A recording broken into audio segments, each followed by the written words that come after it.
Thank you. That was Down by Linn Creek.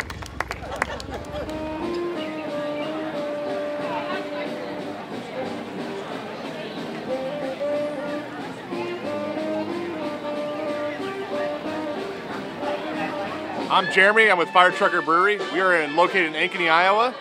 A little bit about us: our beer is all fire themed. We got Cat in a Tree ginger beer. We got Brigade at Golden Ale, Uptown IPA, Burnout Brown, Tropical Burn Double Mango IPA. We're a good time. We like to have a good time. So this is Brigade. This is a golden ale. It's got little wheat, little citrus. Burnout Brown. This is one of the first beers we ever brewed. It's got a little caramel, little chocolate, and some hops right there at the end. Uptown IPA, made with citra hops. It's got some a lot of orange flavor. And this is our brand new one. This is our Cat in a Tree ginger beer. It's 4% alcohol. And another one is our Tropical Burn. This is a double mango IPA. It's 9% alcohol, 90 IBUs. Yeah. We're all over central Iowa right now. We're pushing into southern Iowa. I just moved into Marshalltown about 3 months ago. Working in Grinnell right now. We're all the way up in Waterloo, Waverly, Iowa City, hopefully Dubuque by the end of the month. So Yeah, spreading out. Started by Roger Brown out from Conrad. He started it by himself. He took me on last year as his full-time brewer. The business is growing, and they needed a few more hands. It's getting a little hectic to take care of all that yourself. So I think he's up in Eldora doing something for the fair up there today. I'm down here, so we're kind of all over the Midwest today with our beers. And today I brought 3 of probably our most popular beers. I brought our Iowa Class Amber, which is kind of the flagship beer. Not too hoppy, not too malty. It's got just a little bit of that amber color on it. And that's the one that kind of started everything. I also brought our Churchill Porter, which is a dark roasty beer. It's kind of our middle of our black beers. It's a little bit thicker than the black ale, but not as thick and creamy as the stout. It's got just a little bit of hops to it, and it's actually probably our second best-selling beer. And then I brought our George Hopper IPA, which is named after Roger's grandfather, who served in World War I. His name was George Hopper. They called him Hop. So what better way to call our IPA than after his grandfather? So right now you see the explosion of barrel age. That's a thing now. People want everything barrel aged. Well, I think just it's very light. It's refreshing for an IPA, and on a hot summer day like this, an IPA is nice. Sometimes though in the winter you want a little darker, heavier, warmer kind of beer, something that's gonna kind of get you through the winter. These real bright citrusy beers they're great when it's hot like this. So we have tons of stuff as far as here today. I have pint glasses, but we have stickers, we have pint glasses, we have growlers, we have tap handles, we have custom clay mugs that are made by a local artist. He has a clay wheel. He's an older retired gentleman. He makes some of those for us. We have growlers that are made by Hydro Flask, so they're double-walled, insulated growlers. Not only do we have that, we also sell wines. We sell hard cider that we make from Heingardner's apples when we get apples from him. We have mixed drinks. We have spirits. We kind of cover the gamut with a little bit of everything. So we have some flavors that maybe everybody will enjoy.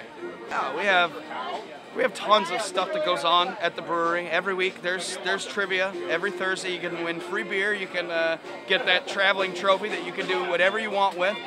We also have bands. We have a deck outside that will easily hold 200 people or more. And we have the inside. Everything inside is repurposed. It's made from reclaimed pieces of everything that we've found around, from telephone poles to luggage carts from a train station to barnwood. I mean, everything in there is repurposed. The owner and his wife did an excellent job of designing the place.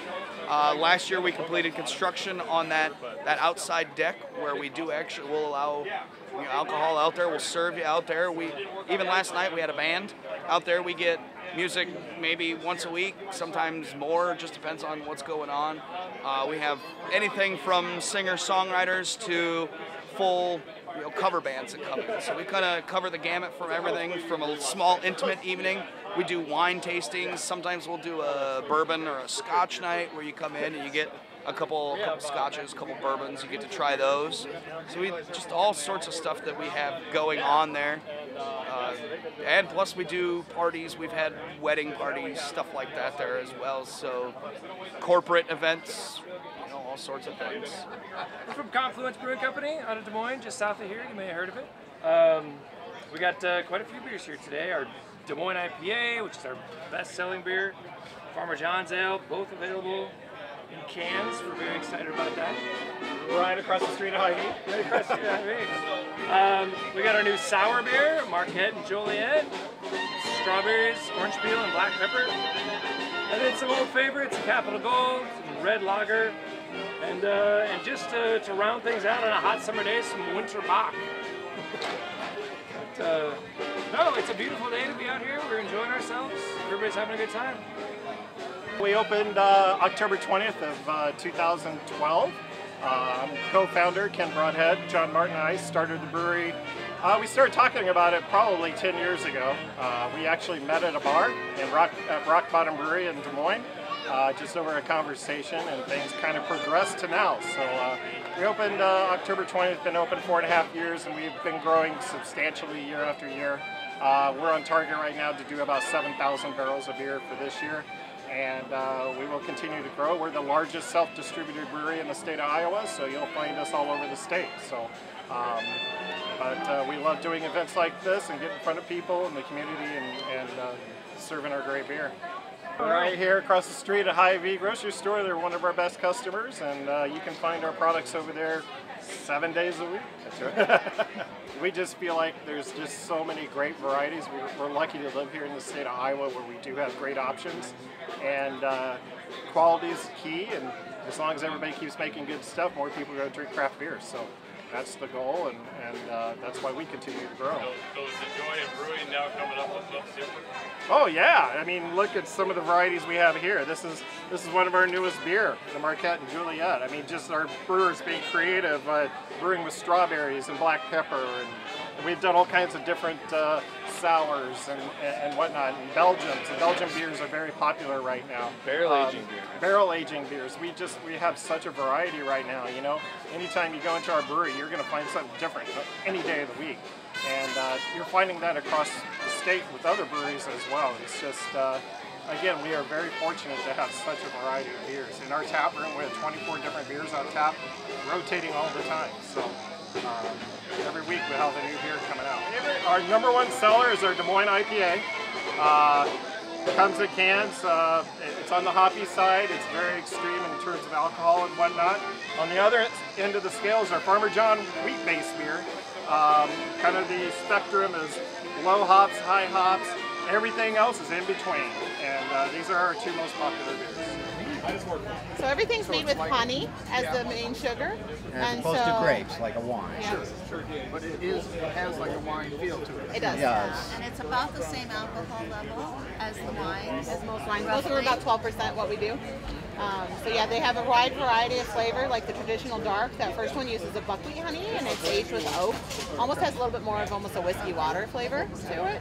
And then like our lemon is our sweetest one that we have here, and it's almost like a honey lemonade. So they vary dramatically from one to the other. We're located just sample one of the others? Yeah, can I have a little? Sure. Then we're located just south of Melbourne, so only about 25 minutes away. So we have a lot of different flavors that we're kind of constantly changing. I'm Bob Unti, the director of the Orpheum Theater, and this summer we have a bunch of free stuff. Movies for kids. We have live after 5 concerts in the parking lot every Friday, starting at 5:30 with food and drink available. You go to the local businesses and you get a ticket from them, and that's how you get admission free into the movie.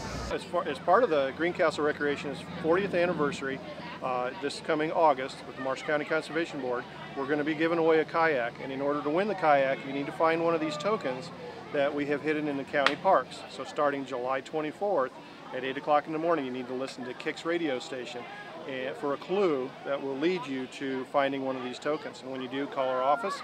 We'll get your name and phone number registered down, and of course you have to be present August 5th at the Greencastle Recreation 40th anniversary celebration with a Chad Elliott concert. And at the break time during the concert, we're going to be drawing the number of the winner for the kayak. So once again, listen to Kick's radio station starting July 24th at 8 o'clock in the morning for a clue to find a token out in one of the county parks.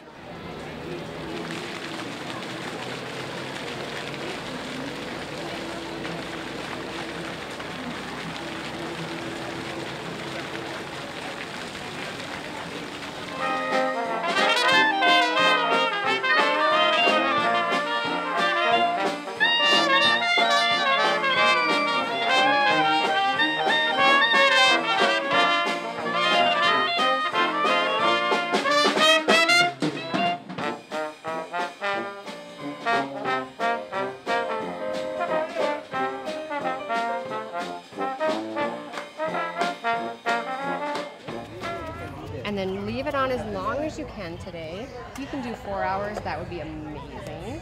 And then you'll pick it off and don't wash it. Try not to get it wet for a while. Okay? All right, thanks. So my name is Tabitha Jones, and I work primarily with ceramics. I work with mostly high fire garlic porcelain. I like to do a lot of functional pieces. Something you can use in your everyday life is really kind of important. I want my pieces to be used and people to interact with them on a regular basis. I think the mugs are probably my favorite because it's something you can use every day. I love coffee, so mugs are very personal and near and dear to my heart. And then there's some more like fancy pieces, like pedestal dishes that you can put pedophores or any type of serving dish, so it's sort of you sharing an experience with somebody. And then I'm trying to think, I like to have a variety, so big things and little things, so little things so they're affordable for everybody, and then sort of the things that I like to spend more time making. So I work primarily with high fire garlic porcelain, so it's a kind of finicky clay body. It's very white and very pure, and they're all fired to cone 10, so that's just over 2,300 degrees, so pretty hot. Alright, my name's Abigail West. I'm from Des Moines, Iowa, and I do like whimsical one-of-a-kind jewelry. I have a lot of fun with it. We use a lot of images that bring back nostalgia from your childhood and kind of help you make new memories. I use a lot of like Wonder Woman and old school books and Winnie the Pooh and things like that. So you can kind of, I know just the other day I had a lady who bought a Rue pendant because that was her nickname when she was younger. So it's a lot of fun. So my work is available online. So you can go to my website, which is earthwindandwaterdesigns.com. It's basically my business name, and from there you can actually see all the pieces that I have on Etsy, a list of my shows that I'll be at, as well as my contact information, so you can get a hold of me. I'm Ellen Secornbut, and I live just south of Waterloo in the Eagle Center. Everything in my booth today is something that is an original, one-of-a-kind piece. I don't like to repeat myself, and I like natural fibers. So I work with silk and linen, and a lot with wool. And I try to use natural materials. Some of the dyes that I use are sourced right here in Iowa, like Osage orange, onion skins from my kitchen, and even doing some printing. Let me show you. So like I get prints from leaves, and these are actually a smoke bush tree that lives, right in my front door. So I use things that I find right around me, and I work with a lot of local shepherds with their wool, and try to find a useful purpose for any kind of material. It shouldn't be thrown away. Vintage buttons shouldn't be thrown away, things like that. I do spin. I have a drop spindle with me today because I'm spinning on the Tour de Fleece. On the days that the Tour de France cyclists are riding across the world, spinners are spinning yarn.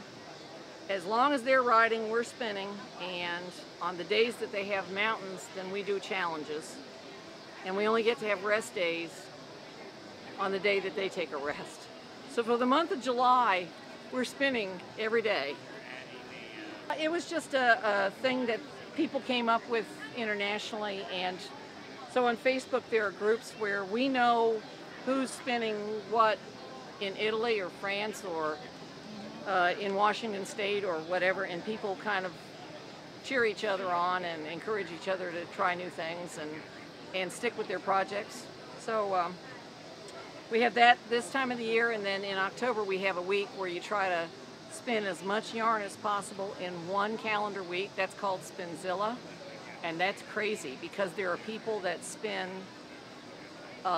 everybody tries to get at least a mile of yarn spun, but many people spin 5 or 6 miles, which is almost hard to imagine where they eat and sleep,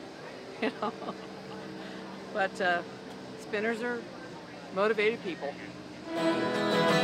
When the whiskey's gone and the drinking ends, and it all starts making sense, you know you tell yourself again. It can make you feel good for a part of the day, but you're better off sipping sweet lemonade.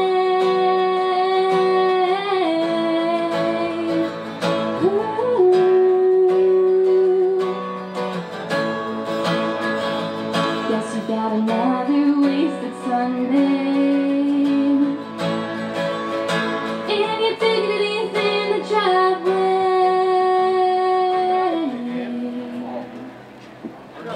Maybe no one knows why we do do. Everybody just wants something to take them to a land that's far away. When the whiskey's gone and the drinking ends, and it all starts making sense, you know you'll tell yourself again. It can make you feel good for part of the day, but you're better off sipping. It can make you feel good for part of the day, but you're better off sipping sweet lemonade.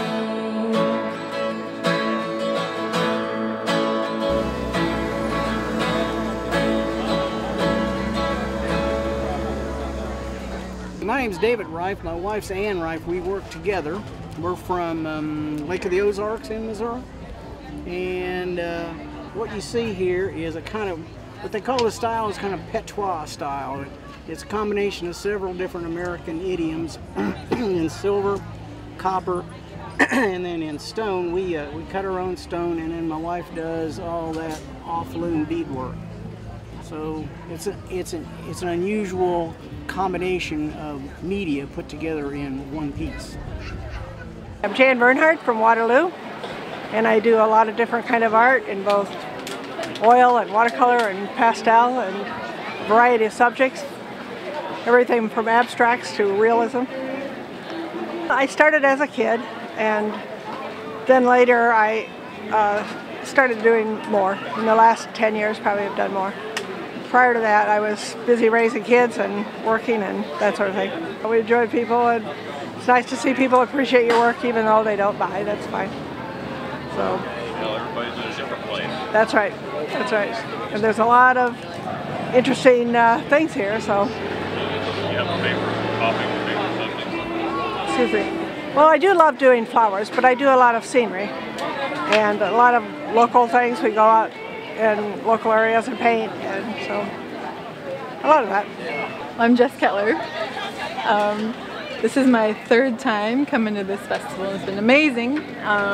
So I do a lot of wearable designs. I do like hand-dyed, screen printing, all original designs with the garments that I make. And I just kind of make it more funky and just more artsy for people to, original I guess, for people. So, you got the right crowd. Yeah, it's been really fun. People have been really interactive and really supportive. So I love Marshalltown. Everything's all original, very different from each other, kind of one-of-a-kind pieces. Oh, well, I have a lot of ideas. I went to school for photography, and then I studied silversmithing and then painting, and then I started working for the Renaissance Fair shop where we make like corsets and different things, and so then I started sewing.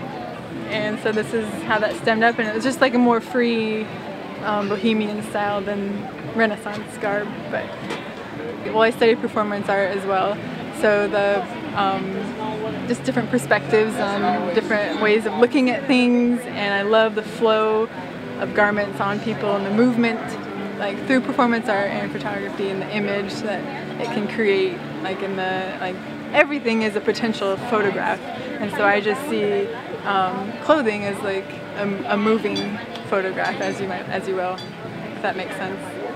How long have you been doing this? 3 years.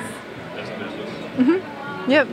I mean, it's evolved from when I first started. I was kind of a mess at the first fair I did, but it's kind of blossomed and kind of turned into... I have a website, and I'm on social media, of course. So, sure. I'm on Jess Kettler Art on Facebook and Instagram, and then the website is jesskettlerart.com.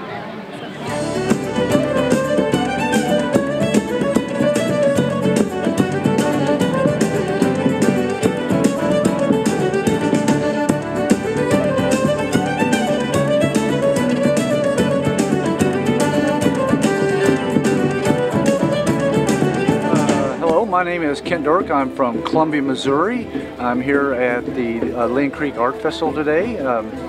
This project, well, we've been doing it for about 10 years. We live in Columbia, Missouri, and within 80 miles of our home, my wife and her good friend Lori back home, we get in the car and we just cruise gravel roads within an 80-mile radius of our house. And during that time, we found 465 old abandoned farmhouses cleaned back to 1840s. Some of them are big mansions, some of them have all their possessions still in them. It's like a time capsule. 50, 60 years nobody's been in these places. And we go inside of them from the basement to the attic and document them with high dynamic range spherical panoramas, infrared and detail shots. So you have over 100,000 images in our collection.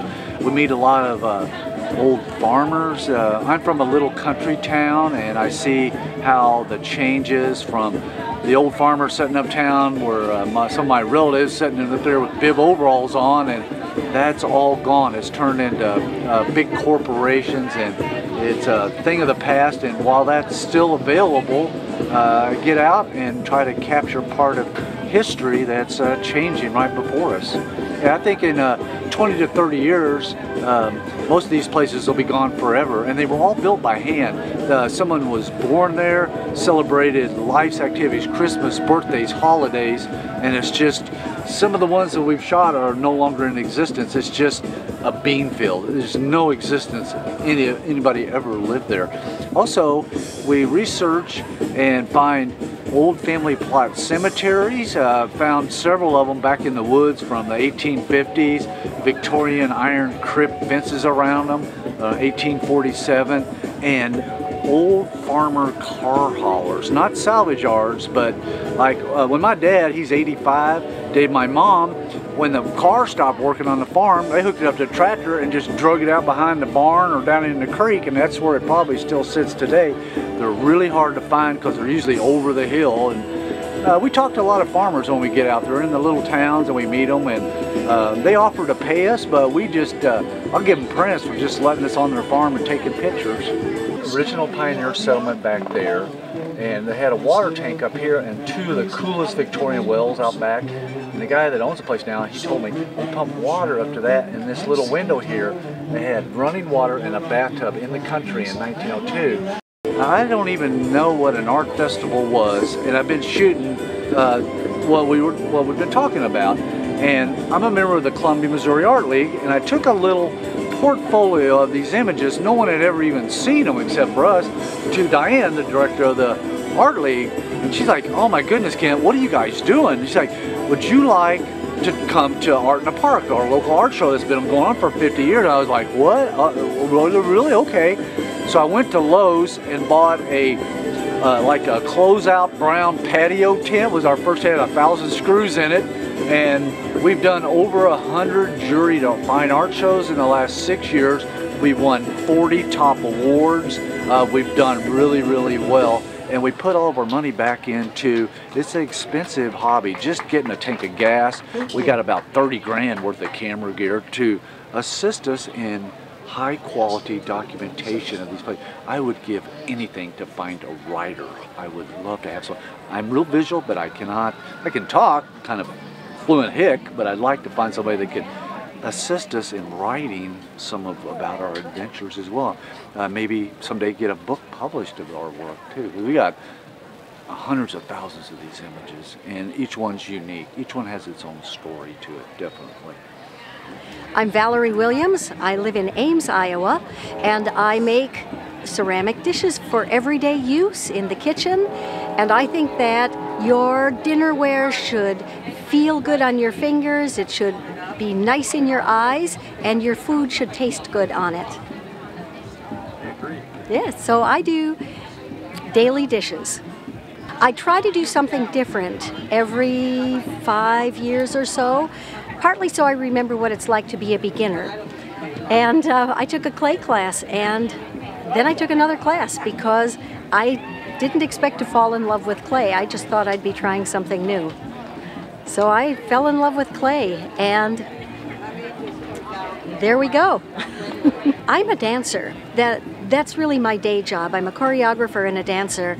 And at first, when I started throwing, because I'm not really good with colors, I thought, oh, I'm going to be pathetic at this. I love I love centering myself, moving my center into the clay, and then forming that into shapes, especially bowls. I just love the feeling of making bowls. And then I thought, how am I going to know what color it needs to be? And I have to tell you that the clay tells me what color it needs to be. I make a bowl and it tells me what color it needs to be. And I know that sounds silly, but it works for me, so I'm not questioning it. Well, you know you have to explain that. Yes, and then sometimes somebody says, I want something blue. So I make things that are a particular clay's color. But what I have learned is that if I like it, it sells. And if I don't like it, then it doesn't sell, no matter what people say about what sells and what doesn't sell. I sold a piece today that I was thinking, if this doesn't sell, it's going to go into my kitchen because I really, really loved it. But somebody else did too. And I will make more things and I will love those also. But really, it's nice if it's in somebody else's kitchen and they love it and it's a good bowl for them. My name is Bonnie Ort and I'm part of Homespun Family. It's a small business that my grandmother actually started years ago. She wove the woven rugs and my parents still weave and I weave and my daughter weaves, and a few years ago we started getting into the fiber products. And I now have 5 alpaca at my house, and my daughter and son-in-law raise Jacob sheep, so I get that wool, and I also work with llama fleeces from a friend that's local. And so after shearing time I get very busy. I work with all the fleeces and we make rugs, I do weavings, and lately I've started doing needle felt artwork. So that's a kind of a new challenge. I've enjoyed doing that. So we do a lot of different things with the fiber. I have fiber available for people that like to spin, that like to do crafts. So lots of different things, different avenues. After shearing, we go through a washing process. It has to be thoroughly washed and dried. And then we go through a carding process, which is actually combing out the fibers so it's straightened. And then after that, we'd have a product like over here. It's called rovings, where it's, the fibers are all in straight format, and then so it's easier to spin and work with. And from then, you can spin it into the yarn. And then sometimes we make what we call rug yarn, and that's what I make my woven rugs with. So the rug yarn is the fiber spun around a small cotton core, kind of like a shoestring, and that's what gives the rug depth when you step on it. It's got some structure. So we do anymore. We do a lot of the commercial dyeing, which is a safe, color safe dyeing, and lots of more vivid, bright colors. And in the past, we've tried our hand at doing the natural dyeing, like onion skins, walnut, that type of thing. It's a big process, but it's kind of nice to do that from time to time to get in the historical aspect of this. So, but a lot of the yarns anymore, we do the commercial dyeing just to get the more vibrant colors. I have 1 alpaca. We can get approximately 8 or 9 pounds of fiber at each shearing. So I've never really calculated just how much yarn that will produce. It all depends on how thick you spin your yarn as far as how much you get for final yardage. So that would produce a lot of yarn though. This is the needle felt artwork, and it's just a process of, it starts with a sheet of fleece felted background. And I start a strand at a time of fiber, and using barbed felting needles, you press the fiber in just a few strands at a time. So it does take a while, a long while, to do each thing. I have started making dryer balls out of the fiber, and when I first heard about those a couple years ago, I made a set for myself, and I love them. I've been using the same set of 4 for well over 2 years. What it does is you put those in your dryer with the wet clothes, and between the tumbling action and the fiber qualities, it takes out the static, and so it eliminates the need for dryer sheets and fabric softener. So my daughter and son-in-law raise Jacob sheep, and so we have a professional sheep shearer that comes out once a year and do those, and we also have a professional alpaca shearer that shears the alpaca. It's a completely different process. So they know what they're doing, they're good at it, we let them do it. So I'm kind of doing a demonstration, and I can turn that around and show you here. This is one in process. I just go by a picture and just start, and usually I start around the eyes and then move out. So this one still has a ways to go, but it's just one I'm kind of doing a little bit at a time. How long have you been working on it so far? It's been this is about a 6-month process, but I work on it for a while and put it up for a while. So total hours in this right now is probably about 25 hours or so. It takes me a long time to finish one of these. This is the felting needles, and I have different sizes, and it's hard to see that, but there's tiny barbs on the end. So we start with the felted background, and we just take a small piece at a time, and we just poke it in. And that locks it in place to the bottom felt.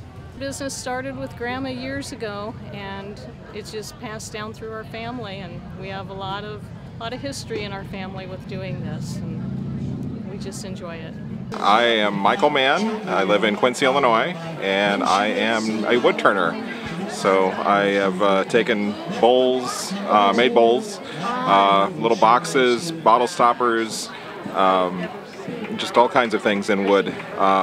Use a lot of non-traditional woods, so things like spalted maple, which has actually started to decay a little bit, and it creates a nice little effect on the tree. Use some decorative things like redbud and Bradford pear, Osage orange, just non-traditional woods. I like to use a lot of things that have insect damage, bark, which wood turners call live edge, burls, just odd little things that you wouldn't find in a normal lumber yard. There are some that are a little bit more brittle. Some of the exotic hardwoods actually get a little too brittle and they don't turn as well.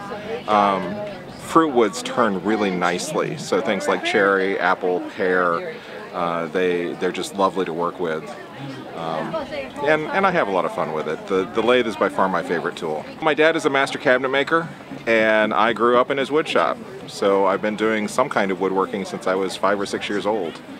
Of course, he kind of tricked me at the beginning by getting me to sand things, because no woodworker likes to sand. So, you know, he would have me doing that sort of thing, but eventually I started learning the tools, and like I said, by the time I found the lathe, I'd just fallen in love with it. So I do more things on the lathe than anything else. It's a perfect way to relax. Shows we've probably been doing about 4 years. Still doing it part-time. I still teach full-time, teach middle school, and I'm actually trained more as an English teacher, but the last couple years I've been doing industrial technology, which means wood shop. So now I'm starting to get a new generation interested in it. Getting paid for doing what I love to do. It's, you know, and when I get too stressed at school, I just tell the kids, hey, it's time to learn another tool, and I start demonstrating something, and it takes my stress away, and, you know. I like to joke, I must be a good worker. I still have all my fingers.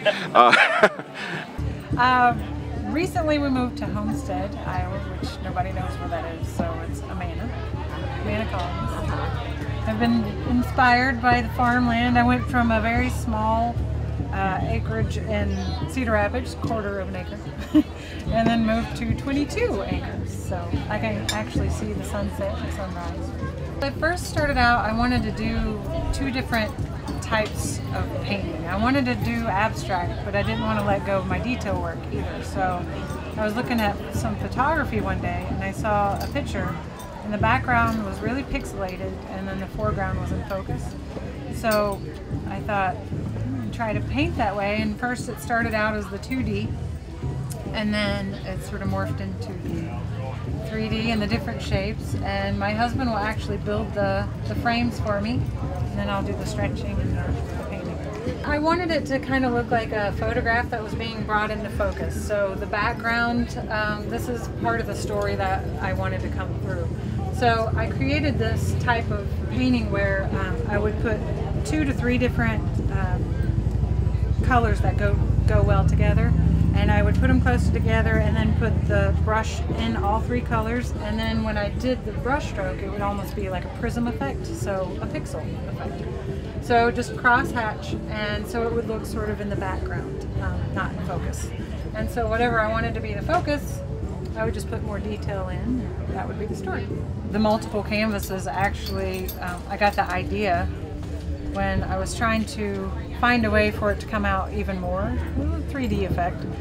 And I had some canvases that were laying on the floor and they were stacked on top of each other. I'm like, oh, of course, I could do that. So I took them and then I started arranging them, and I would try to think of what the painting subject was going to be.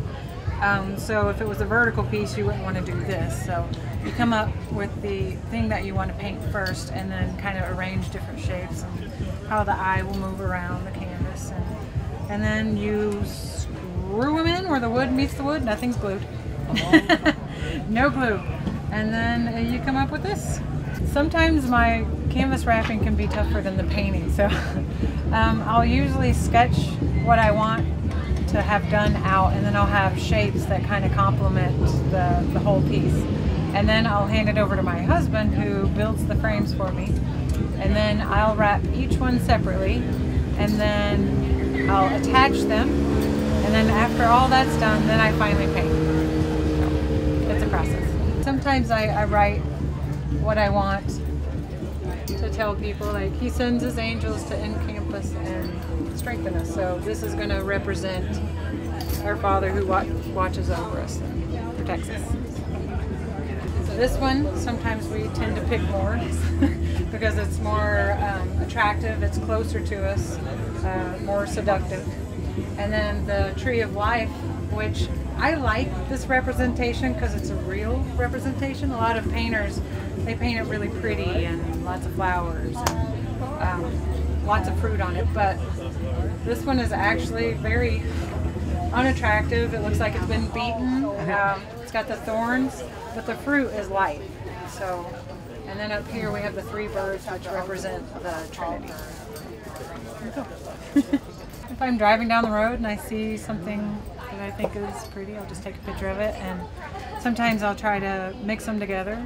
Like I want a certain background, a sunny day instead of a stormy day, and then I'll take another picture where it was a fence or groupings of trees and match them, put them together. Which is kind of hard to get like the light source and everything just right, but it works for me. They're very different. Because I have a party! I'm Caroline Francis. I'm a mixed media jewelry artist, and my company is Echo Jewelry and Gifts. So my primary focus has been on hand-painted and water marbled glass pieces, but I also do graphic design, I do metal stamping, I do upcycling of geeky things like comic books and multi-sided dice, upcycled glass and stones and pressed flowers, so a little bit of everything. My hand-painted pieces or the water marble pieces are kind of the most popular pieces, and those are in the front trays.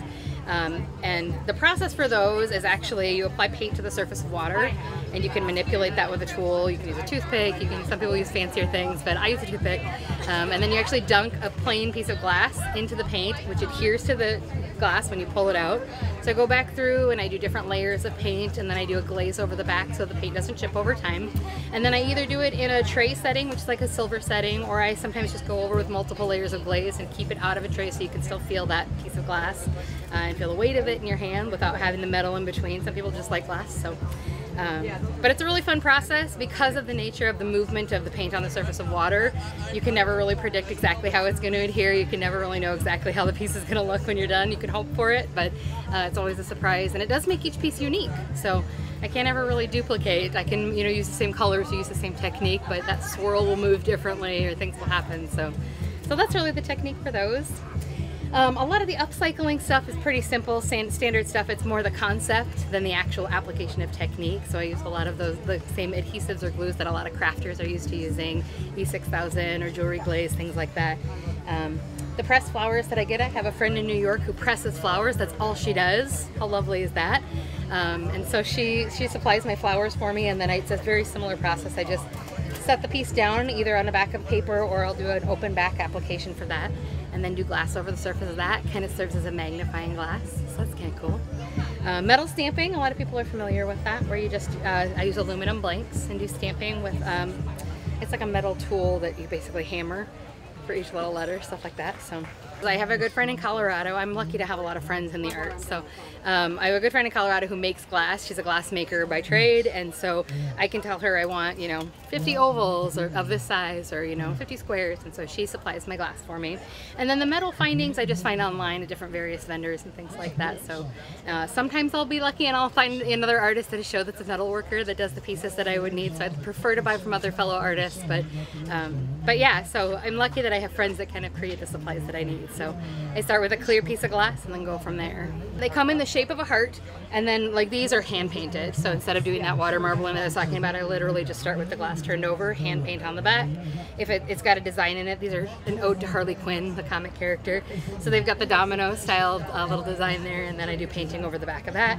Same thing with the Pokeball, it's a little hand painting action. So it just kind of depends on what I want it to look like and, you know, what that process is. I always refer to the painted ones since those are kind of the majority of my stuff, and the process from start to finish usually takes between 7 and 10 days. It's not constant work, obviously, but the problem is that, I guess not the problem, the process is that you have to wait for different layers to dry in between. So after I do my initial dunk, it's got to set up and wait, and that takes 24 hours. Go back through and I paint an additional layer on the back of that, and that'll take the time to dry. And so depending on how many layers, because, you know, if I get wacky and arty and I want multiple layers, then it can take a longer length of process. But after the paint, then comes glaze to protect that so it doesn't chip. That's got to dry, and then if I set it into one of the tray settings, then I've got to adhere it, and then that has to dry. So it's really the time in between the steps that makes it take the length of process. But contact hours, about 5 hours per piece.